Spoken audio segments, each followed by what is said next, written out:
좋은 아침입니다. 이사야서 63장 15절에서 64장 4절까지 말씀 묵상하도록 하겠습니다. 15절 주여 하늘에서 굽어 살피시며 주의 거룩하고 영화로운 처소에서 보옵소서. 주의 열성과 주의 능하신 행동이 이제 어디 있나이까? 주께서 베푸시던 간곡한 자비와 사랑이 내게 그쳤나이다. 이스라엘 백성들이 하나님을 반역하고 성령을 근심되게 하자 하나님께서 베풀어 주시던 그 많은 은혜, 그 많은 자비들은 그치게 되었습니다. 그런데 이사야는 이제 그 하나님께 간구와 탄원의 기도와 찬양을 드리기 시작합니다. 주님께 이렇게 부탁합니다. 당신의 처소를 위하던 그 열정, 그 행동, 그 자비, 그 사랑을 다시 기억해 달라는 것입니다. 사실 이스라엘 백성들의 모습만 보면 주님의 열정이 식는 게 아니라, 사랑의 열정이 식는 게 아니라 분노의 열정이 차오를 수밖에 없죠. 그렇지만 이스라엘 백성이 아니라 시온을 향하던 당신의 열심, 시온은 하나님의 말씀이 있고 하나님의 영광이 있는 곳이잖아요. 당신의 말씀, 곧 당신의 이름을 위한, 당신의 영광을 위한 열심으로 다시 한번 이곳에 자비와 사랑을 베풀어 달라고 간구하고 있는 것입니다. 그런데 이와 같은 간구에는요, 믿음의 배경이 있습니다. 16절부터 이렇게 믿음의 고백을 합니다. 주는 우리 아버지시라. 아브라함은 우리를 모르고 이스라엘은 우리를 인정하지 아니할지라도 여호와여 주는 우리 아버지시라. 옛날부터 주의 이름을 우리 구속자라 하였거늘. 17절 여호와여 어찌하여 우리로 주의 길에서 떠나게 하시며 우리 마음을 완고하게 하사 주를 경외하지 않게 하시나이까. 원하건대 주의 종들 곧 주의 기업인 지파들을 위하여 돌아오시옵소서. 이스라엘 모습 보면 어떻게 하나님 앞에 감히 다시 사랑과 자비를 구할 수 있겠습니까? 그런데도 하나님 앞에 담대하게 용서해 주시고 다시 사랑의 열정으로 불타올라 주십시오. 당신이 시온을 향해서 가지고 있던 이 사랑을 한번 기억해 주십시오. 이렇게 간구할 수 있었던 것은 누가 뭐래도 하나님은 이스라엘의 아버지가 되시고 하나님은 누가 뭐래도 이스라엘의 구속자이시기 때문에 그렇습니다. 값주고 사시는 분이시기 때문이라는 것입니다. 그래서 마치 아이가 자기가 잘못해놓고도 부모에 대한 신뢰가 크면 부모한테 생떼 쓰는 것처럼 이사야가 하나님 앞에 매달리고 있습니다. 아버지 맞잖아요. 믿음의 조상 아브라함도 이스라엘 모습이 너무 부끄러워서 모른다고 이야기하고, 믿음의 직계조상 야곱도 나는 너희 같은 후손을 둔 적이 없다라고 부정할지라도 하나님은 아버지 맞잖아요. 하나님은 옛날부터 우리의 구속자라고 하셨지 않습니까? 구속한다는 것은 어쨌든 우리가 실패해서 범죄해서 자유자가 종이 되어지고 재산은 다 탕진하고 빚져가지고 잃어버려야지 신분도 회복시켜주고 재산도 회복시켜주는 것, 이게 구속자가 하는 일이거든요. 우리는 진흙이어서, 우리는 죄인이어서 그 일 했는데 주님은 구속자가 맞잖아요. 워낙 구속자시잖아요. 이렇게 주님 앞에 고백을 하고 있는 것입니다. 그래서 우리로 하여금 주님의 길 떠나도록 왜 놔두셨느냐고, 왜 완고하게 하셨느냐고, 하나님 경외하지 하도록 하게 하지 왜 경외하지 않게 하셨느냐고 외치면서, 그러니 어차피 당신은 우리 주인이고 우리는 당신의 종이고 어차피 당신은 우리는 당신의 기업이고 소유이니 빨리 돌아오라고, 정신 차리고 돌아오시라고 하나님 앞에 매달리고 있습니다. 자, 이렇게 하나님 앞에, 아버지신 하나님 앞에 이렇게 자녀처럼 이렇게 매달리는 기도를 할 수 있다는 게 신자가 가진 최고의 특권이죠.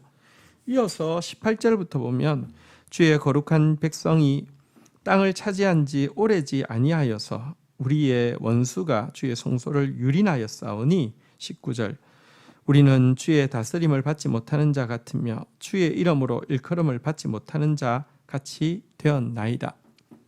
앞부분에서는 하나님이 우리 아버지시고 구속자이기 때문에 은혜와 자비를 다시 베풀어 달라고, 사랑과 자비를 기억해 달라고 부탁했다고 하면 지금 읽었던 내용에서는요, 대적들이 행한 일을 보고 다시 한번 자비와 사랑을 베풀어 달라는 것입니다.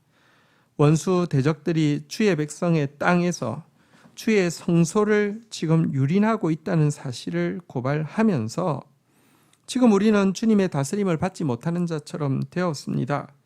주의 이름으로 일컬음도 받지 못하는 자가 되었습니다 라고 하소연하면서 그러니 우리에게 은혜와 자비를 베풀어 달라고 부탁하고 있습니다. 근데 우리가 읽었던 15절부터 17절까지 겨우 세 구절에 주라는 단어가 몇 번 나오는지 아십니까? 16번이나 나오고 있습니다. 이것은요, 다시 은혜를 잊고 다시 자비를 덧입는 것, 사랑을 덧입는 것, 우리에게 있는 것이 아니라 일방적으로 주님의 주권에 있다는 사실을 이사야는 알고 고백하고 있는 것이죠. 자기한테 내세울 근거가, 공로가 전혀 없고 주님의 대속에, 주님의 사랑에 근거가 있음을 알기에 주의 이름만 16번이나 부르면서 간구하고 있는 것입니다. 64장 1절로 이어서 넘어갑니다.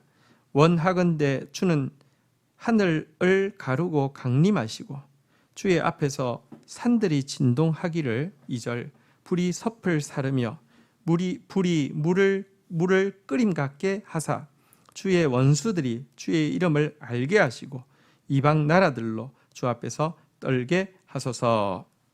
자, 이제 그 예언의 막바지에 이사야가 서 있습니다. 이사야는 이제 하나님의 간섭과 개입을 간절히 바라고 있습니다.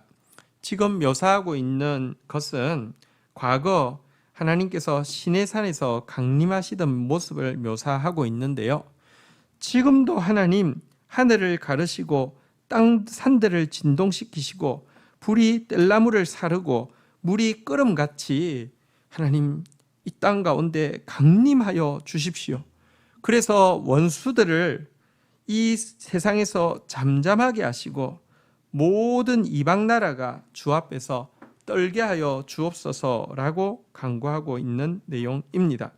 이 3절 4절 볼까요? 주께서 강림하사 우리가 생각하지 못한 두려운 일을 행하시던 그때의 산들이 주 앞에서 진동하였사오니 4절 주 외에는 자기를 앙망하는 자를 위하여 이런 일을 행한 신을 옛부터 들은 자도 없고 귀로 들은 자도 없고 눈으로 본 자도 없었느니라. 자, 그러면서 이와 같이 과거에 시내산에 임재하셔서 말씀을 친히 주셨던 그 하나님, 이런 역사는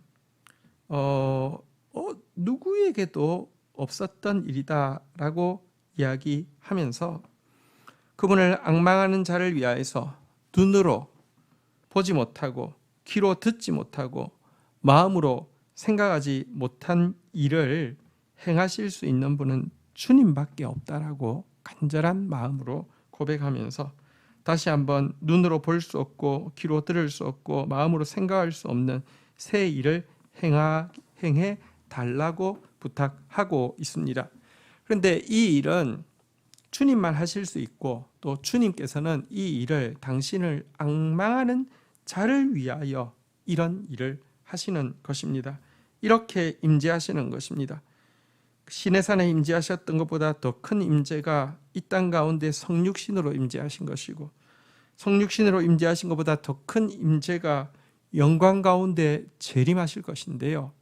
이 일에 일어날 때에 정말 영광스럽게 이 일을 맞이할 수 있는 주인공은 자기를 앙망하는 자, 그러니까 앙망하는 눈으로 주님을 바라보는 자입니다. 여기 앙망하는 자가 바로 주님을 사랑하는 자라고 로마서에서는 이야기합니다. 하나님의 임재를 앙망하고 있는 자가 하나님을 사랑하는 것입니다. 주님이 오시기를 간절히 기대하는 자가 주님을 정말 연애하듯이 사랑하는 자인 것과 마찬가지입니다. 여러분, 우리는 나의 어떤 지혜를 가지고 하나님의 일을 도모하는 대신에 우리를 위해 일하시는 하나님의 개입을 앙망하면서 바라보는 것이 우선임을 알아야 합니다. 내가 노력해봤자 거기서 거기입니다. 주께서 임재하시면요, 상상할 수 없는 새 일이 펼쳐집니다. 그래서 여러분, 주님을 바라는 것이 더 우선이 되어야 됩니다. 내가 게으르게 내일 하지 말라는 것이 아니라 하고 있지만 이것은 마치 물 한 컵을 떠서 이렇게 밭에 주는 것과 같습니다. 밭에 시들어가고 있는 식물이 있으면 물 한 컵이라도 주는 거 소중하죠. 그렇지만 이것 가지고 다 된다고 생각하면 큰 오산입니다. 하늘에서 비가 내려야지 여러분 만물이 살아나고요, 땅 속에 있던 것 같이 움이 돋는 것 아닙니까? 우리는 주님의 임재를 앙망하는 사람입니다. 이것이 우리의 정체성입니다. 주의 날이 가깝습니다. 같이 앙망하다가 주의 구원을 볼 수 있기를 주의 이름으로 축복합니다. 주신 말씀 붙잡고 기도하며 나가도록 하겠습니다. 주님, 다시 한번 저희들에게 자비와 사랑을 베푸소서.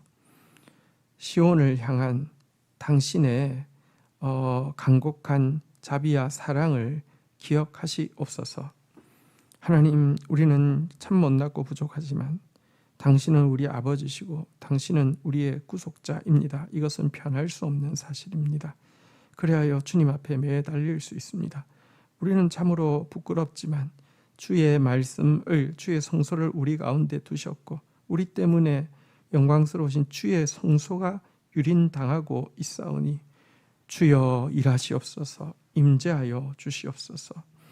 신의 산 위에 임재하셨던 주님, 그보다 더 크게 말구유에 또 친히 육신을 입고 임재하셨던 주님, 그보다 더 크게 장차 재림하실 것이고 지금도 말씀이 실제가 되게 하기 위해서 우리에게 강림하실 것이오니 하나님 아버지, 하나님 아버지, 주를 앙망하는 자 되어지게 하여 주셔서 우리가 눈으로 볼 수도 귀로 들을 수도 마음으로 생각할 수 없는 새 일을 보게 하시고 증인되게 하시고 주를 찬양케 하여 주옵소서.